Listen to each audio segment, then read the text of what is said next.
You feel it right now, don't you? Something shifted.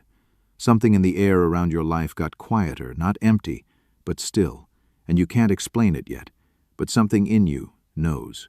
Something is different. Stay with that, because that feeling has a name.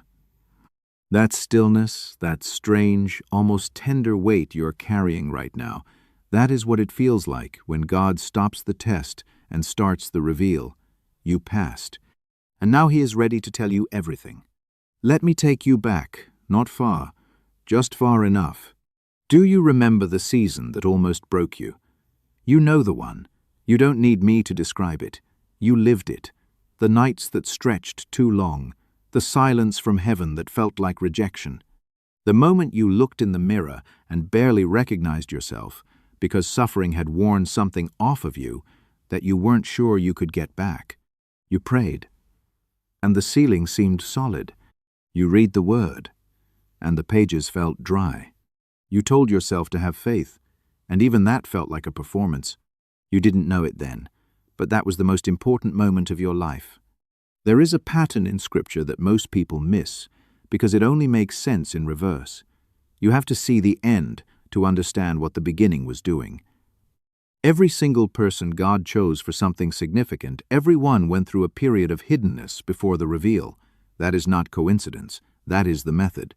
Joseph was thrown into a pit by the people closest to him. He was sold. He was falsely accused. He sat in a prison cell with no explanation and no timeline. And then in one day, everything changed. Not because circumstances shifted accidentally, but because the preparation was complete. Genesis 41 says Pharaoh sent for Joseph, and they brought him quickly out of the dungeon. Quickly. When God moves, He moves fast. But only after the formation is done.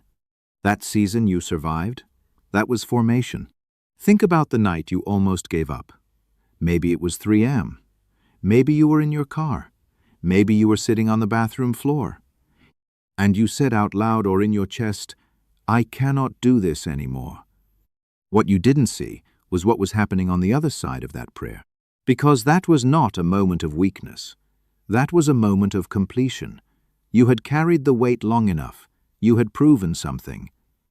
Not to earn grace. Grace is not earned, but the testing of your faith, as James 1 says, produces something that cannot be manufactured any other way. Steadfastness, completeness, a maturity that has no shortcut.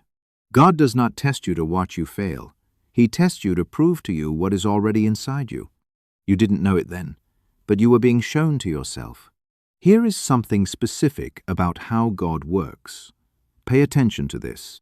He never reveals a new assignment until the last assignment is finished. Never. You can look across the entire arc of Scripture and find this law holding without exception. Moses spent 40 years in the desert before the burning bush. 40 years. Not 4, not 14, 40. And those years were not wasted, they were the training ground for leading a nation through a wilderness. You cannot lead people through what you have not walked yourself. God was not punishing Moses in the desert. He was matching him to the mission. And if your life has felt like a desert, if it has felt like you are walking in circles, waiting, watching others move forward while you stand still, I need you to hear this very carefully. Still is not stuck. Still is being filled. There's something else about the test that nobody tells you. The hardest part is not the suffering. The hardest part is the ordinary. It's not the dramatic crisis that breaks people. It's the Tuesday. It's the same commute, the same apartment, the same prayers that seem to bounce back. The same unanswered question you've been asking God for 2 years. The ordinary is the real test. And most people quit in the middle of it not because they couldn't survive the storm, but because they couldn't survive the stillness after the storm. You survived the stillness. That is not a small thing.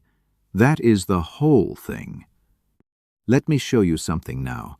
Let me show you what God was doing while you were waiting. While you were in that hard season, while you were confused about the silence, He was building the infrastructure of your next chapter. He was repositioning people. He was closing doors that would have led you somewhere lesser. He was letting certain relationships exhaust themselves so that space could exist for what He was bringing. Every door that closed was load-bearing. It was holding something up, and you could not see what it was holding until it came down. The person who left, they made room. The opportunity that didn't come through it redirected your attention. The thing you grieved the loss of it would have been a ceiling. And God does not build ceilings over people He has chosen for something open. You don't know this yet in full, but you're beginning to see it. There is a moment in the Gospel of John chapter 11 that I want you to sit with. Lazarus is sick. His sisters send word to Jesus, and the text says something remarkable. It says Jesus loved Lazarus, and then it says He stayed where He was 2 more days. He loved him, and He waited. That is not indifference. That is strategy. Because if Jesus had come when they called, Lazarus would have been healed. But instead, He waited, and Lazarus was raised from the dead. The miracle that was available in their timeline was smaller than the miracle available in His. Your delayed answer is not a forgotten prayer. It is a larger miracle being prepared. He loved you, and He waited, and now He is moving. Think about the version of you that existed before the test began. I want you to really see that person. They had faith, but it was untested faith. They had strength, but it was unmeasured strength. They believed God was good, but that belief had not yet survived contact with darkness. And then the darkness came, and everything soft inside you was pressed, and everything real inside you held. That is not the same person anymore. That is someone who has been forged, and forged things carry a different weight. They are trusted with more. They are placed differently. Because the craftsman knows what they can hold. God does not give heavy assignments to people who have only known light. He matches the weight of the calling to the weight of what the person has already carried. Look at what you've carried. Look at what is coming next. They are not unrelated. Here is one of the most specific things about how God operates.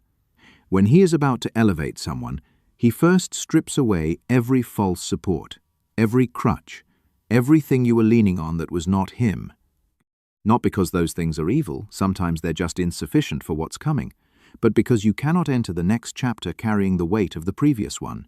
And you cannot walk in new authority if you are still bowing to old dependencies. That is why the friendships thinned. That is why the plans fell apart. That is why the thing you were so sure about, the path that seemed so clear, suddenly closed without warning. He was not taking, He was making room. There's a reason you're still here. Keep listening, because what's coming next is the part that changes everything. Now, I want to talk about what passing the test actually means, because I think we have gotten it wrong. Passing the test does not mean you handled everything perfectly. It does not mean you never doubted. It does not mean you prayed enough or believed hard enough or kept it together without cracking. Passing the test means you stayed. You bent but did not break. You cried in the dark and still got up in the morning. You had questions, real ones, honest ones, and you brought them to God instead of throwing them at Him. You grieved what you lost, and then you kept going. That is the test. Endurance, not performance. Romans 5 puts it plainly. Suffering produces perseverance. Perseverance produces character. Character produces hope. It is a sequence. You cannot get to the hope without going through the suffering. There is no shortcut in that chain. You went through the chain, every link of it. And now here you are, and God is ready to tell you everything. Not everything at once. He is kind, but the things you have been asking about, the things that have sat in your chest like unanswered weight, the reason for the loss, the purpose behind the weight, the shape of what is coming, He is ready to begin the reveal. Because that is what follows the test.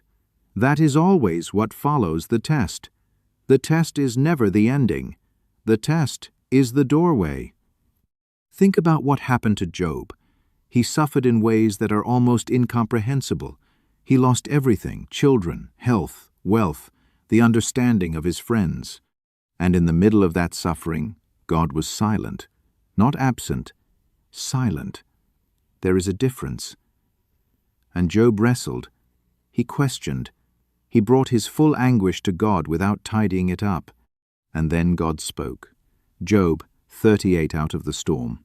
God answered, not with an explanation of the suffering, but with revelation.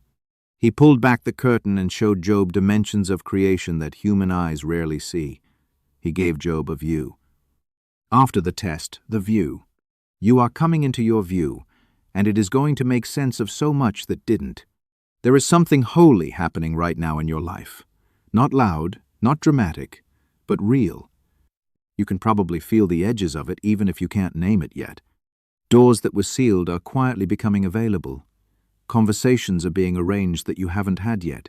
Something in your spirit is waking up, not with excitement exactly, but with recognition. Like you are beginning to remember something you always knew but had forgotten under the weight of the hard season. That is not wishful thinking. That is your spirit responding to what God is moving in the spirit before it arrives in the natural. Because the spiritual always precedes the physical. Always. The invisible is always further ahead than the visible, and your spirit senses what your eyes have not yet confirmed. I want to speak to the specific cost of what you endured, because it would be wrong to skip it. You paid for this season with real currency, time, energy, hope that you had to rebuild from almost nothing, relationships that didn't survive the pressure. A version of yourself that you will never get back, not because you're less, but because that version was replaced by someone more refined. It cost you something real to be here, and God does not forget the price you paid in faith. He sees every night you held on without evidence. He saw the moment you chose to trust Him when everything in your circumstances said not to. Hebrews 6 says God is not unjust. He will not forget your work and the love you showed in His name. He does not forget. He has been accounting for every act of faithfulness in the dark. Nothing was wasted. Not a single night. Here is the last thing I want to show you, and this is the one that matters most. God's timing is not cruel. It only looks cruel from inside the test. From outside it, from the view that comes after it, is precise. It is exactly right. Not a day early, not a day late. Because if He had moved sooner, you would not have been ready. And God does not send unprepared people into prepared places. He prepares the person to match the place, and the place to match the person. Both at once. Both together. The version of you that entered this test could not have handled what's coming, could not have steered it, could not have sustained it. But the version of you standing here now, on the other side of everything you just walked through, this version is built for it. You are not late. You are exactly on time. His time. So let me leave you with this. The silence is ending. The long wait is breaking open. The things God has been preparing in the hidden place, in the seasons that felt like nothing was happening, are beginning to surface, not all at once, but unmistakably. You will look back on this moment, this specific moment, today, wherever you are, and you will understand it as the turn, the place where the valley became the valley of a door, where the test became the testimony, where the silence became the still small voice that told you everything. Stay open. Stay soft. Do not harden now, not when you are this close. He passed you. He saw everything you carried. He saw every moment you almost didn't make it, and He called it enough. He called it done. And now He is leaning toward you not with a verdict, but with a conversation. And in that conversation is everything you've been asking for. You passed the test, and now finally and fully, God is ready to tell you everything.